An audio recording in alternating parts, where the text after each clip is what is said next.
ሰላም ጤና ይስጥልኝ። ከኢትዮጵያ ዜና አገልግሎት የህዳር 6 2018 ዓ.ም የዕለቱን ዜናዎች ይዘን ቀርበናል። በቅድሚያ ማርስተ ዜናዎቹን የግብርና ትራንስፎርሜሽን አጀንዳን በማሳካት የምግብ ዋስትናን ለማረጋገጥ የሚያስችሉ የተለያዩ ተግባራት በትኩረት እየተከናወኑ እንደሚገኙ የግብርና ሚኒስትር አዲሱ አረጋ ገለጹ።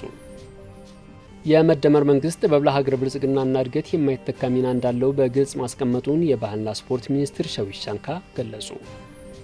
የኢንዱስትሪ ፓርኮች ወደ ልዩ ኢኮኖሚ መሸጋገር በዘርፉ የሀገር ውስጥና የውጭ ቀጥታ ኢንቨስትመንት ፍሰትን እያጠናከረ መሆኑ ተጠቆመ። የለውጡ መንግስት ለዓመታት ተጓትቶ የቆየውን የመገጭ የመስኖና የንጹህ መጠጥ ውሃ ግድብ ፕሮጀክትን በማፋጠን በአጭር ጊዜ ለማጠናቀቅ እያከናወነ ያለው ስራ ተስፋችንን አለምልሞታል ሲሉ የአካባቢው አርሶ አደሮች ገለጹ። የሚሉት የዕለቱ ዋና ዋና ዜናዎች ናቸው። ዜናዎቹን በዝርዝር እንመለከታለን። ከዜናዎቹ ጋር አህመድ መሐመድ አብሬያችሁ ቆያለሁ።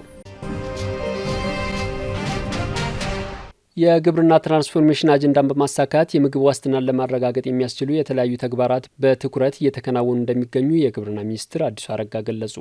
በግብርና ሚኒስቴር የምግብ ስርዓት ማጠናከሪያ ፕሮግራምና የኢትዮጵያ አየር ንብረት የሚቋቋም የስንዴ እሴት ሰንሰለት ልማት ፕሮጀክት የመስክ ተሽከርካሪዎች፣ ሞተር ሳይክሎችና የውሃ ሞተር ፓምፖችን ለክልሎች የማስረከብ ፕሮግራም ተካሂዷል።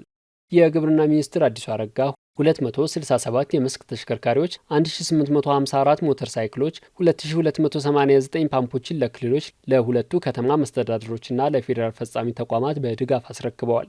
ድጋፎች በአጠቃላይ ወደ 2 ቢሊዮን ብር ወጪ ከአጋር አካላት በተገኘ የተገዙ መሆኑ ተገልጿል። በዚህ ወቅት የግብርና ሚኒስትር አዲሱ አረጋ እንዳሉት የግብርና ትራንስፎርሜሽን አጀንዳ ለማሳካት የሚያስችሉ የተለያዩ ስራዎች እየተከናወኑ ይገኛሉ። የግብርና ትራንስፎርሜሽን ለማሳካት ያልታረሱ መሬቶችን ወደ ምርት ማስገባት እንዲሁም በዓመት ከ2 ጊዜ በላይ የማምረት ስራዎች ተጠናክረው ይቀጥላሉ ብለዋል።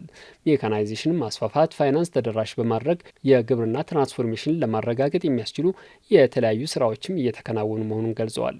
የምግብ ዋስትናን ለማረጋገጥ እንዲሁም የገጠሩን ኢኮኖሚ ለማነቃቃት የሚያስችሉ ስራዎች እየተከናወኑ እንደሚገኙም ጠቁመዋል።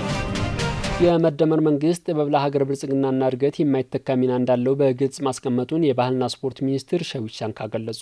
የባህልና ስፖርት ሚኒስቴር በተዘጋጁ የጥበባትና ፈጠራ ኢንዱስትሪ ረቂቅ ፖሊሲ፣ ሌሎች የህግ ማዕቀፎችና በጸደቁ የአሰራር መመሪያዎች ላይ ከሚመለከታቸው የዘርፉ ባለሙያዎችና ባለድርሻ አካላት ጋር ሲያካሄድ የቆየው ውይይት ተጠናቋል። የባህልና ስፖርት ሚኒስትሯ ሸዊት ሻንካ በዚህ ወቅት ጥበብን ለአሰባሳቢ ትርክትና ብሔራዊ ጥቅም መጠቀም እንደሚገባ ተናግረዋል። ኢትዮጵያ ትልቅ ቱባ ባህሎች ያሏት ሀገር መሆኗን ገልጸው ባህልን የሚበርዙ ነገሮችን በጋራ መከላከል ይገባልም ነው ያሉት። መንግስት ከየትኛውም ጊዜ በላይ ለባህላዊ እሴቶችና የጥበብ ዘርፍ ልዩ ትኩረት መስጠቱን ገልጸዋል። በዚህም ዘርፉ በመሰረተ ልማት፣ በአደረጃጀት እንዲሁም በስርዓተ ትምህርት በማካተት ውጤታማ ስራ መስራቱን ገልጸዋል። የመደመር መንግስት ኪነ ጥበብ ለሀገር ብልጽግናና እድገት የማይተካ ሚና እንዳለው በግልጽ ማስቀመጡን ተናግረዋል።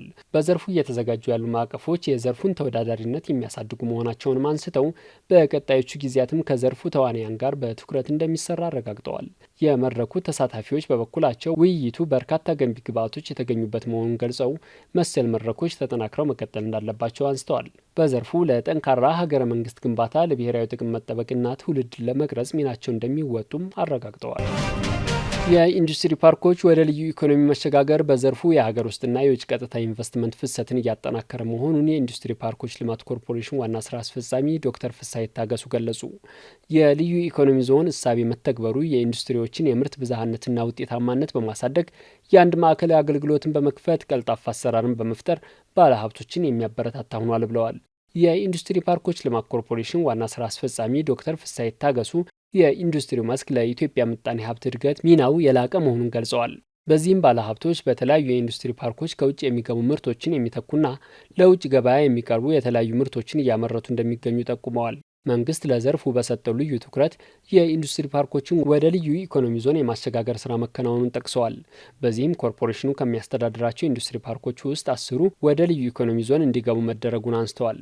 ኢንዱስትሪ ፓርኮች ወደ ልዩ ኢኮኖሚ ዞን መግባታቸው የምርት ሰንሰለትን፣ የአገልግሎት አሰጣጥና የገበያ ትስስርን በተቀናጀ መልክ ለማስኬድ እንደሚያግዝ አብራርተዋል። የሀገር ውስጥና የውጭ ባለሀብቶች በዘርፉ እንዲሳተፉ በመንግስት በኩል የሚደረጉ ልዩ ልዩ ማበረታቻዎች ተጨባጭ ውጤት እያስገኙ መሆናቸውን ገልጸዋል። የተደረጉት ማበረታቻዎች በኢንዱስትሪዎች ይታይ የነበረውን በተወሰነ ምርት ላይ የማተኮር ባህልን ወደ ብዝሃ ምርት እንዲሸጋገር ምቹ ሁኔታ መፍጠራቸውን አስታውቀዋል። በልዩ ኢኮኖሚ ዞን ኢንቨስትመንትን ለመሳብ ምቹ መደላድል ለመፍጠር የሚደረጉ ተግባራት ተጠናክረው መቀጠላቸውንም ገልጸዋል። የሀገር ውስጥና የውጭ ባለሀብቶች በልዩ ኢኮኖሚ ዞን እየፈጠሩ ያሉት መልካም እድሎችን በመጠቀም መዋለ ንዋያቸውን እንዲያፈሱ ጥሪ አቅርበዋል። የቂሊንጦ ልዩ ኢኮኖሚ ዞን ዋና ስራ አስኪያጅ ቶሎሳ በዳዳ በበኩላቸው ኢንዱስትሪ ፓርኮች ወደ ልዩ ኢኮኖሚ ዞን መቀየራቸው ዘርፈ ብዙ ጥቅም እንዳለው ጠቅሰዋል። በተለይም በአንድ ቦታ ላይ ምርት ለማምረት የሎጂስቲክስ አገልግሎትን ለማሳለጥና ሌሎች አገልግሎቶችን በተቀላጠፈ መንገድ ለመስጠት አቅም ይፈጥራል ብለዋል። የለውጥ መንግስት ለዓመታት ተጓትቶ የቆየውን የመገጭ የመስኖና የንጹህ መጠጥ ውሃ ግድብ ፕሮጀክትን በማፋጠን በአጭር ጊዜ ለማጠናቀቅ እያከናወነው ያለው ስራ ተስፋችንን አለምልሞታል ሲሉ የአካባቢው አርሶ አደሮች ገለጹ። ፕሮጀክቱ የጎንደር ከተማና የአካባቢውን ነዋሪዎች የመጠጥ ውሃና የመስኖ ልማት ተጠቃሚ ለማድረግ ከ15 ዓመታት በፊት ነው ግንባታው የተጀመረው። የአካባቢው ነዋሪዎችም ከዓመታት በፊት ለንጹህ መጠጥ ውሃና ለመስኖ ልማት የሚሆን ፕሮጀክት ሊጀመር መሆኑ ሲነገራቸው ደስታቸው ወደር አልነበረውም። ኢዜአ ያነጋገራቸው አርሶ አደሮች በሰጡት አስተያየት ቀደም ብሎ ፕሮጀክቱ ሲጀመር ከ4 ዓመት በኋላ እንደሚጠናቀቅና የአካባቢውን ነዋሪ የውሃ ችግር እንደሚፈታ ተነግሮን ነበር ይላሉ። አርሶ አደር ገብሩ ዘውዱ አንገብጋቢ ከሆነባቸው የውሃ እጥረት ተላቀው በክረምትና በጋ በማምረት ተጠቃሚ ለመሆን የፕሮጀክቱን መጠናቀቅ በጉጉት ለዓመታት መጠበቃቸውንም አውስተዋል። ይሁንና በ4 ዓመታት ይጠናቀቃል የተባለው የመገጭ መስኖና የንጹህ መጠጥ ውሃ ግድብ ግንባታ በተለያዩ ምክንያቶች በተቀመጠለት ጊዜ ሳይጠናቀቅ ለበርካታ ዓመታት ቆይቷል። አርሶ አደር ተስፋዬ አዲሱና ጌታነህ ወርቄ በበኩላቸው የግድቡ ግንባታ በምን ምክንያት እንደዘገየ ተደጋጋሚ ጥያቄ ቢያነሱም ተገቢ ምላሽ ሳያገኙ ዓመታት መቆጠራቸውንና በዚህም ተስፋ መቁረጣቸውን ያስታውሳሉ። ጠቅላይ ሚኒስትር ዶክተር አብይ አህመድ በ2016 ዓ.ም የመገጭ ግድብ ፕሮጀክት ግንባታን በአጭር ጊዜ በማጠናቀቅ ህዝቡን ተጠቃሚ የሚያደርጉ ተግባራት እንዲከናወኑ ባስቀመጡት አቅጣጫ መሰረት እንደ አዲስ ወደ ስራ ተገብቷል።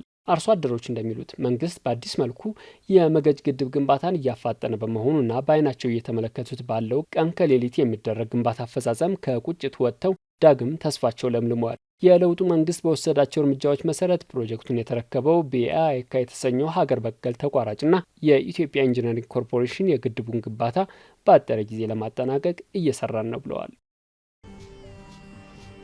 የተከበራችሁ አድማጭ ተመልካቾቻችን የዕለቱ ዜናዎች እነዚህን ይመስሉ ነበር። ከዜናዎቹ ጋር አህመድ መሐመድ አብሬያችሁ ቆይቻለሁ። መልካም ጊዜ